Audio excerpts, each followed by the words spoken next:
అడవిలో రెండు పిల్లులు అడవిలో పాతా ఉండంట. అడగ రొట్టె ముక్కు కనిపించిందంట. నేను అని కొట్లాడుకున్నంట.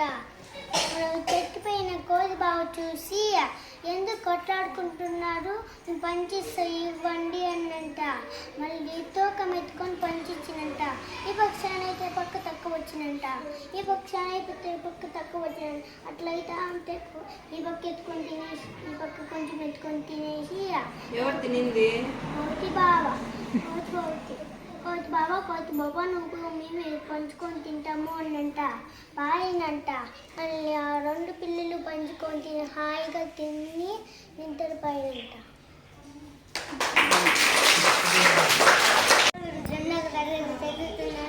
ఏనుగు ఎలాగ చెప్తాను. ఏనుగులు పోతుంది రోజు సామాన్కి. ఆ ఏనుగు కాలు కింద ఏకలు కూడా చచ్చిపోతున్నాయంట. అట్లా దాని తెచ్చుకున్నాక ఎలకలు రాదు వచ్చి ఏనుగు రాదా పొద్దు ఎప్పుడైనా సాయంత్రం అన్నంట. అప్పుడు తొక్కున్న పైనంట. ఒకరోజు స్నానం వెళ్తుంటే మళ్ళీ తిప్పుకున్నారట. కాపాడని నడుస్తుంటే ఎలకరాజుని ఆ ఏనుగుని పోయిందంట.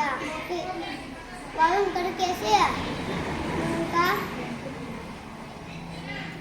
అట్లా మనం ట్యాంక్ చెప్పేసి ఇంకా రోజు తక్కువ పైన ఎలకలు. Very good.